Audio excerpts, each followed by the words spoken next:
Important topic की बात करने वाले हैं और वेलकम टू क्वांटम कोचिंग। तो चलिए सल्फ्यूरिक एसिड की बात करते हैं और सबसे इंपॉर्टेंट कंपाउंड है और सल्फ्यूरिक एसिड बताइएगा H2SO4 होता है और याद रखिएगा यही किंग ऑफ केमिकल भी होता है, ये इसको ऑयल ऑफ विट्रियल भी कहते हैं। तो ये ऑयल ऑफ विट्रियल है या किंग ऑफ केमिकल है, बहुत इंपॉर्टेंट कंपाउंड है। सल्फर का एक बहुत इंपॉर्टेंट कंपाउंड है। हम लोगों ने सल्फर के देखिए कुछ कंपाउंड को पढ़ा जिसमें हम लोगों ने हाइड्रोजन सल्फाइड, सल्फर डाइऑक्साइड को पढ़ा। अब यहाँ पर सबसे इंपॉर्टेंट कंपाउंड यहाँ पर सल्फ्यूरिक एसिड को पढ़ते हैं और इसको पहले यहाँ पर मैन्युफैक्चर इसका करते हैं, इसका प्रिपरेशन करते हैं और देखिए कांटेक्ट प्रोसेस से इसका प्रिपरेशन सबसे पहले करते हैं। याद रखिए सल्फ्यूरिक एसिड को कांटेक्ट प्रोसेस से प्रिपेयर किया जा सकता है, मैन्युफैक्चर किया जा सकता है। तो चलिए कांटेक्ट प्रोसेस से इसके प्रिपरेशन की बात करते हैं। कहेंगे sulphur burns in presence of oxygen to form SO2। देखिए सल्फर को बर्न करेंगे ऑक्सीजन के प्रेजेंस में तो देखिए क्या बन जाता है, सल्फर डाइऑक्साइड। तो सबसे पहला यहाँ पर बर्निंग है, बर्निंग बताइए सल्फर को बर्न करेंगे, सल्फर डाइऑक्साइड बन गया। उसके बाद देखिए SO2 react with oxygen, SO2 oxygen से रिएक्ट करता है in the presence of V2O5 यानी vanadium pentoxide. Vanadium pentoxide catalyst की तरह लेते हैं और 720 केल्विन और 2 बार प्रेशर पर इसको ये ऑक्सीडाइज कर देगा। ऑक्सीडाइज करके किसमें SO3 में बदल देगा। देखिए 2SO2 प्लस O2 बताइए गिव्स 2SO3 और ये गैस का फॉर्मेशन हो गया यानी सल्फर ट्राइऑक्साइड का फॉर्मेशन हो गया। और देखिए यानी SO2 को ऑक्सीडाइज कर दिया किसने, वैनेडियम पेंटाऑक्साइड कैटलिस्ट ने। और किस में बताइएगा, SO3 में, बताइए SO3 बन गया। और ये आप कहेंगे low temperature and high pressure is the favourable condition for maximum yield in this reaction. याद रखिएगा इसमें हमको टेम्परेचर कम लेना होता है तो लो टेम्परेचर लेना होगा। और याद रखिएगा low temperature and high pressure is the favourable condition for maximum yield in this reaction. तो इस रिएक्शन में हमको टेम्परेचर कम लेना होगा और प्रेशर हाई रखना होगा, तभी हमारा SO3 मैक्सिमम बनेगा।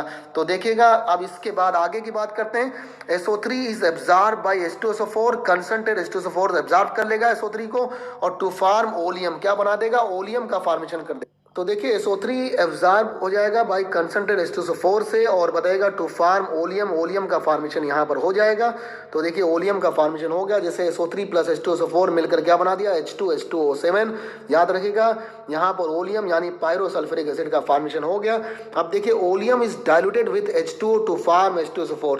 ओलियम को जैसे हम डाइल्यूट करेंगे किसके साथ, H2O यानी वाटर के साथ, तो बताएगा H2SO4 का फॉर्मेशन होगा। H2H2O7 plus H2O gives 2H2SO4। देखिए SO3 is not absorb directly in water. हम लोग अब आप सोचेंगे कि SO3 को वाटर में डायरेक्ट हम बताएगा डिजॉल्व कर देते तो H2SO4 का फॉर्मेशन हो जाता है, लेकिन देखिए कांटेक्ट प्रोसेस में क्यों नहीं डायरेक्ट आप बताइए SO3 और वाटर को रिएक्ट करा के H2SO4 बनाते हैं।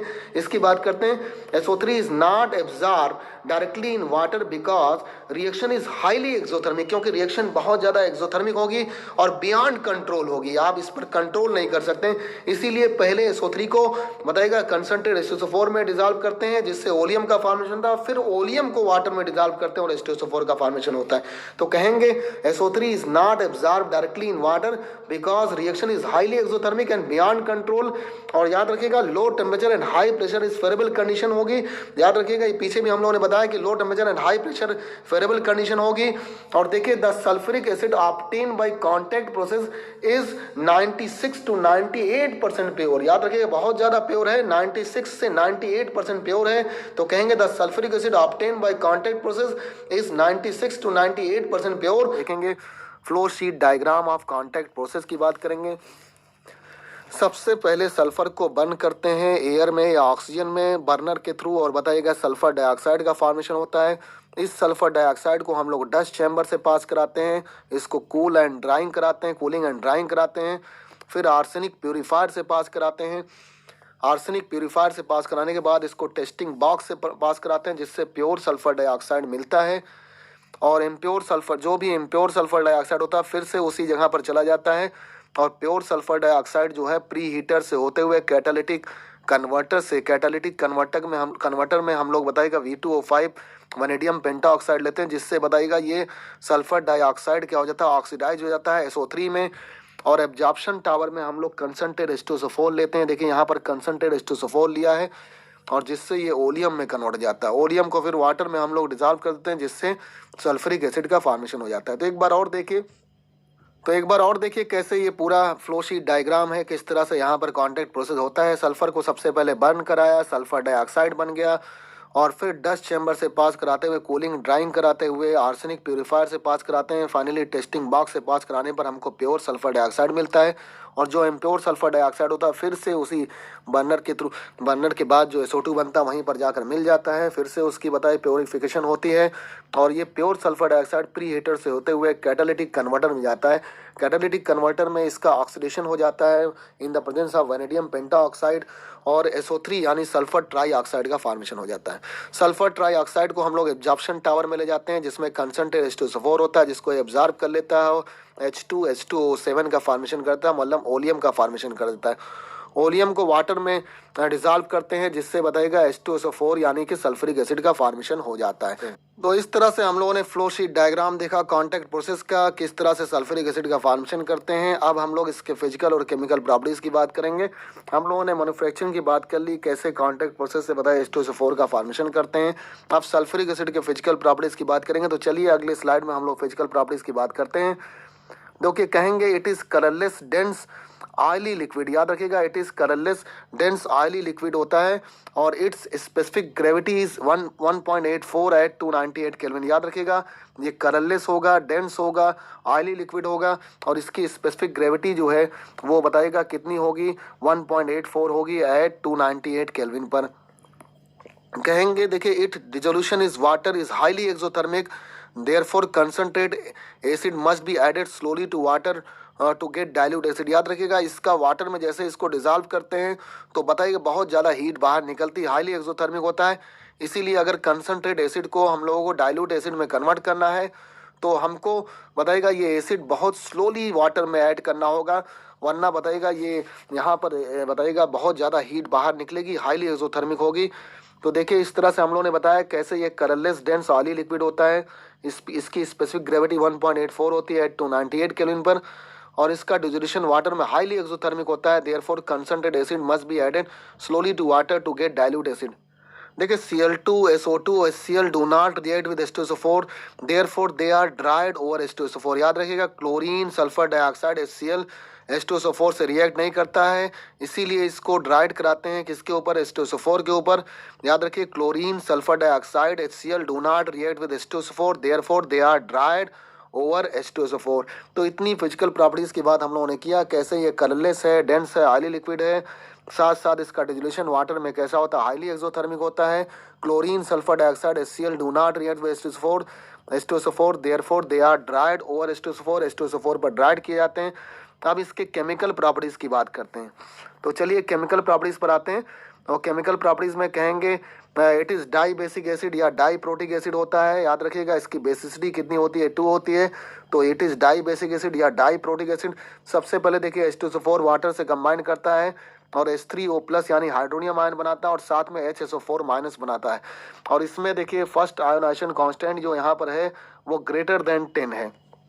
फिर यही HSO4- फिर से वाटर से रिएक्ट करता है और देखिए फिर से एक H+ बाहर निकलता है, हाइड्रोनियम आयन बन जाता है और सल्फेट आयन बनता है। लेकिन यहाँ पर जो आयोनाइजेशन कांस्टेंट सेकंड है वो 1.2 × 10⁻² है। इसका मतलब जो इसका फर्स्ट आयोनाइजेशन कांस्टेंट है वो बहुत ज़्यादा होता है किससे, सेकंड वाले से। यानी पहली बार जब यहाँ पर H+ आयन निकलता है तो आयोनाइजेशन कांस्टेंट ज़्यादा होता है, दूसरी बार में कम होता है। तो याद रखिएगा, H2SO4 जब वाटर में हम लोग डिसॉल्व करते हैं तो H3O+ और HSO4- में निकलता है। Ka1 जो होगा ग्रेटर देन 10 होगा और HSO4 H2O H3O+ में जब सल्फेट H3O+ और सल्फेट आयन बनता है और इसमें Ka2 बताइए 1.2 × 10⁻²। तो देखिए कहेंगे greater the value of dissociation constant K stronger is the acid. आपसे पहले भी हमने बताया था कि higher the value of K stronger will be the acid and higher the value of Kb stronger will be the base. तो इसका मतलब आयोनाइजेशन कांस्टेंट जितना ज़्यादा होगा उतना ही स्ट्रॉन्ग क्या होगा, एसिड होगा। तो देखिए greater the value of dissociation constant K stronger is the acid. अब देखिए कहेंगे द एसिड फॉर्म, अगली प्रॉपर्टीज़ की बात करेंगे केमिकल प्रॉपर्टीज़ की। The acid form 2 series of salt, hydrogen sulphate and sulphate. याद रखिएगा, एसिड जो है 2 सीरीज साल्ट के बनाता है। सबसे पहले NaOH से रिएक्ट करके H2SO4 बताइए NaHSO4 यानी सोडियम बाईसल्फेट यानी सोडियम हाइड्रोजन सल्फेट बनाता है और वाटर बनाता है, और 2NOH बताया H2SO4 से रिएक्ट करके Na2SO4 प्लस 2H2O। तो पहले में इनकम्प्लीट न्यूट्रलाइजेशन है और दूसरे में बताइए कंप्लीट न्यूट्रलाइजेशन है। दूसरे में बताइए सोडियम सल्फेट और वाटर बनता है। इस तरह से दो सीरीज ऑफ साल्ट बनाता है। एक में बताइए इनकम्प्लीट न्यूट्रलाइजेशन से NaHSO4 बनाता है यानी सोडियम बाइसल्फेट बनाता है। दूसरे में बताइएगा कंप्लीट न्यूट्रलाइजेशन से Na2SO4 यानी सोडियम सल्फेट का फॉर्मेशन करता है। इस तरह से कहेंगे the acid form two series of salt hydrogen sulphate and sulphates. याद रखिएगा सल्फ्यूरिक एसिड के और भी केमिकल प्रॉपर्टीज की बात यहाँ पर करते हैं। इस लेक्चर में शुरू करते हैं। देखिए कहेंगे अगली प्रॉपर्टीज की बात, तो देखिए कहेंगे sulphuric acid because of its low volatility can be use to manufacture more volatile acid from their corresponding salt. याद रखिएगा सल्फ्यूरिक एसिड की वोलेटिलिटी बहुत कम होती है जिससे इसको यूज़ करते हैं manufacture for more volatile acid from their corresponding salt. तो देखिए MX हम लोगों ने लिया, X की जगह पर हम लोग फ्लोरीन, क्लोरीन, नाइट्रेट को भी ले सकते हैं, NO3 को भी ले सकते हैं। और देखिए MX H2SO4 से रिएक्ट करता है और बताइए क्या बना देता है, HX बना देता है और साथ में M2SO4 बना देता है। यहाँ पर मेटल है। तो देखिए इस तरह से यहाँ पर sulphuric acid because of its low volatility can be use to manufacture more volatile acid from their corresponding salt. ये अगली प्रॉपर्टीज हो गई। इसके बाद देखिए हम लोग कहते हैं concentrate sulphuric acid is a strong dehydrating agent. याद रखिएगा कंसनट्रेट सल्फ्यूरिक एसिड बताएगा स्ट्रॉन्ग डिहाइड्रेटिंग एजेंट होता है। Many wet gases can be dried by passing them through sulphuric acid. याद रखिएगा बहुत सारी वेट गैसेस को और ड्राई कराते हैं, पास कराकर बताइए सल्फ्यूरिक एसिड को, क्योंकि कंसनट्रेट सल्फ्यूरिक एसिड बताएगा एक स्ट्रॉन्ग डिहाइड्रेटिंग एजेंट होता है। तो देखिए जैसे हम लोगों ने यहाँ पर C12H22O11 लिया यानी बताइए सुक्रोज को लिया, सुक्रोज को H2SO4 से हम लोगों ने कंसनट्रेट H2SO4 से ले लिया, डिहाइड्रेट हो गया और बताइए क्या बन गया 12C और प्लस बताएगा 11H2O यानी बताएगा कि यहाँ से कितने 11 वाटर मॉलिक्यूल बाहर हो गए। तो देखिए 12 कार्बन बन गए और बताएगा 11 वाटर मॉलिक्यूल बाहर हो गए। तो कहेंगे concentrate sulphuric acid is a strong dehydrating agent. Many wet gases can be dried by passing them through sulphuric acid. बहुत सारी वेट गैसेस को पास कराते हैं जिससे सल्फ्यूरिक एसिड का फॉर्मेशन हो जाता है। आगे की स्लाइड में देखते हैं, कहेंगे hot concentrated sulphuric acid is a moderately strong oxidising agent. याद रखिएगा ये स्ट्रॉन्ग ऑक्सीडाइजिंग एजेंट होता है, मॉडरेट स्ट्रॉन्ग ऑक्सीडाइजिंग एजेंट होता है। और देखिए जैसे कॉपर से H2SO4 कंसनट्रेट H2SO4 रिएक्ट करता है तो बताइए कॉपर सल्फेट बना देता है, इसका मतलब इसको ऑक्सीडाइज करा देता है और SO2 और बताइए H2O का फॉर्मेशन होता है। इसी तरह से सल्फर से बताइए कंसनट्रेट H2SO4 रिएक्ट करता है तो ये इसको भी ऑक्सीडाइज कर देता है, SO2 में बना देता है और बताइए साथ साथ वाटर मॉलिक्यूल भी निकलता है।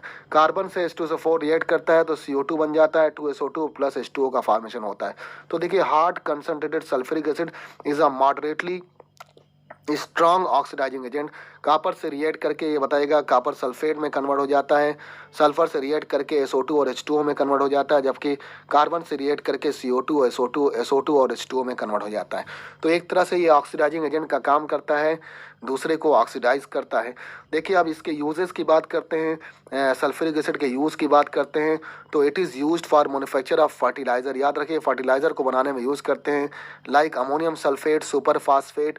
तो देखिए सबसे पहला जो यूज़ है it is used for manufacture of fertiliser like ammonium sulphate, बताइए सुपर फास्फेट का फॉर्मेशन करते हैं यानी फर्टिलाइज़र बनाने में यूज़ करते हैं। दूसरा यूज़ आपको बता दें it is use in lead storage battery, lead storage battery में यूज़ करते हैं। और याद रखिएगा उसका कंसनट्रेशन 20 से 30% होता है लेड स्टोरेज बैटरी में H2SO4 का। और देखिए H2SO4 यहाँ पर लेते हैं जिससे बताएगा वाटर और H2SO4 का डाइल्यूशन होता है और बताएगा लेड स्टोरेज बैटरी में इसका यूज़ करते हैं।